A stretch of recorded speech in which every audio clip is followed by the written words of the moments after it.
নমস্কার, ভারত টিভিতে আপনাদের স্বাগত। রাত ৯টার বাছাই করা খবর নিয়ে এই মুহূর্তে আমি রয়েছি উৎপল। শুরুতেই যে খবরের দিকে নজর রাখব, অসমের রবীন্দ্রনাথ ঠাকুরের আমার সোনার বাংলা গানটি গাওয়ার উপরে রাষ্ট্রদ্রোহিতার মামলা রুজু করেছে অসম সরকার। অসম সরকারের এই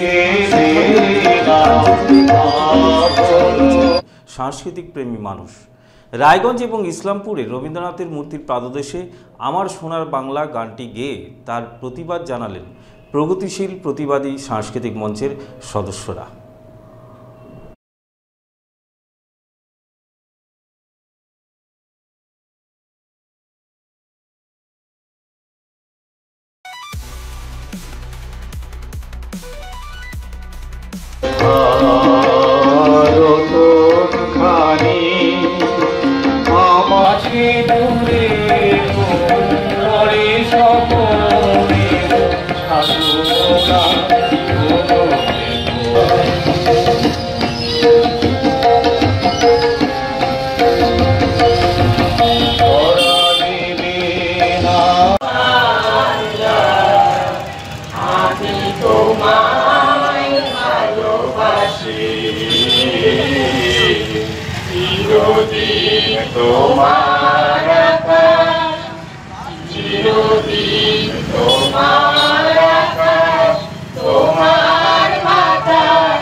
আজকের মূলত যে অনুষ্ঠান আপনারা ইসলামপুর চৌরঙ্গি মোড়ে দেখতে পাচ্ছেন সেটি হলো কিছুদিন আগেই, বেশ কয়েকদিন আগেই পশ্চিমবঙ্গের যে পার্শ্ববর্তী রাজ্য রয়েছে আসাম, সেখানে রবীন্দ্রনাথ সঙ্গীত আমার সোনার বাংলা আমি তোমায় ভালোবাসি সেই গান গাওয়ার অপরাধে বলেছে যারাই এই গান গাইবে তারাই নাকি রাষ্ট্রদ্রোহিতা করছে।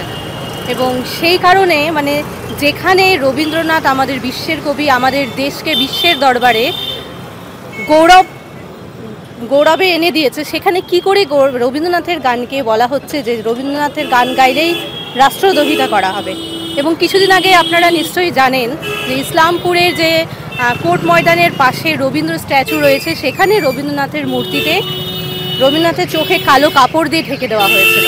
এবং কারা করছে, কেন করছে এবং কী কারণে করছে সেটা আমাদের জানা নেই, কিন্তু যারা করছে তারাও নিশ্চয়ই এই দেশেরই সন্তান। এবং সন্তান তো দুরকম হয়, কুসন্তান সুসন্তান।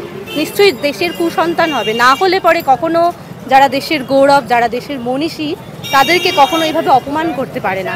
এবং সেই মনীষীদের অপমানের জন্য আজ আমরা ইসলামপুরে সাংস্কৃতিক প্রগতিশীল প্রতিবাদী মঞ্চের পক্ষ থেকে এই অনুষ্ঠান আয়োজন করে যারা এইসব করছে তাদের জানান দিতে চাইছি যে যারা আমাদের দেশের গৌরব, যারা আমাদের বাংলার গৌরব, তাদের অপমান কোনোভাবেই আমরা মেনে নেব না।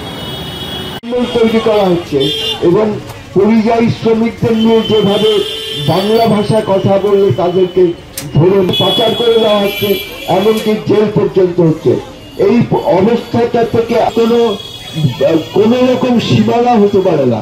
এগুলো সারা পৃথিবীর ব্যাপী যে কোনো, আমরা যেমন এখানে মার্কুইস পড়ি, শেক্সপিয়ারের নাটক করি, তাই জন্য কি সেগুলো অন্যায়? সারা পৃথিবীর ব্যাপী নদী প্রবাহিত হয়, বাঁধ দিলেই নদীকে আটকে রাখা যায় না, সেই নদী বাঁধ ভেঙে বেরিয়ে যাবে। সেই রকম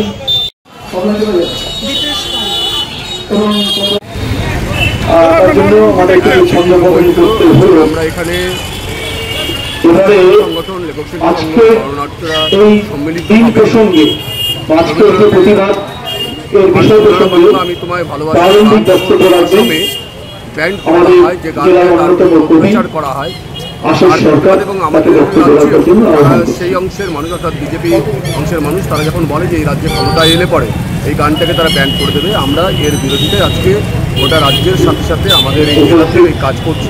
সভাপতি মণ্ডলী কারণ 1905 সালের 15ই আগস্ট বঙ্গভঙ্গ আন্দোলনকে আজকে আমরা এখানে রচনা করেছিলেন। সমাবেশে অত্যাচার থেকে ভারতকে মুক্ত সমাবেশ করেছি। উচিত হয়েছিল এই বিশেষ গানের করে কোনো প্রতিবাদী অর্থাৎ কোনো একটা জায়গায় সীমায়িত থাকতে পারে না। তার কারণ হলো যখন বাংলাদেশ স্বাধীন হয় তারা রবীন্দ্রনাথের এই গানকে তাদের জাতীয় সঙ্গীত হিসাবে করে। রবীন্দ্রনাথ রবীন্দ্রনাথ শুধু ভারতবর্ষের না, তিনি বিশ্ব নাগরিক।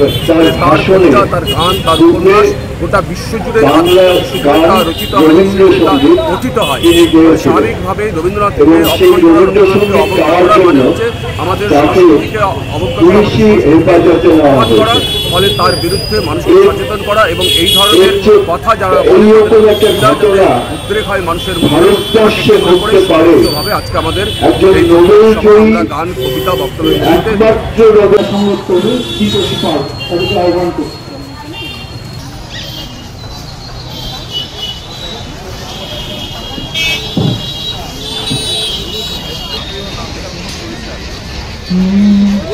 নমস্কার, আমার সঙ্গে বাংলা গানটি দিয়ে আমি অনুষ্ঠান শুরু করছি।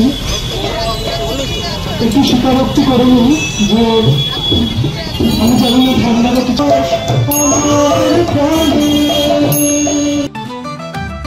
রেডিমেড পোশাকের মনকাড়া কালেকশন নিয়ে এবার হাজির রায়গঞ্জের বসন্ত স্টোর্স।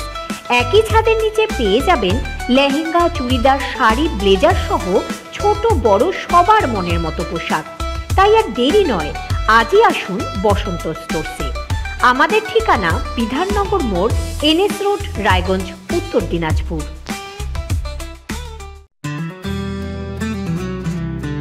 গ্রসারি থেকে কসমেটিক্স,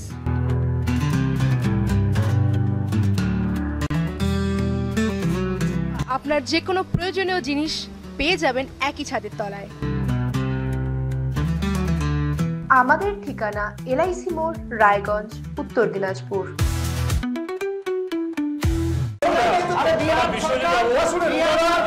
রায়গঞ্জের উন্নয়নে কি এক হবে শাসক বিরোধী? ঝগড়া নয়, রাজনৈতিক বিতর্ক দেখুন সাপ কথায় ভারত টিভিতে। আমি রাধা মাধব, আমার সাথে দেখুন সাপ কথা প্রতি রবিবার দুপুর 3টায়।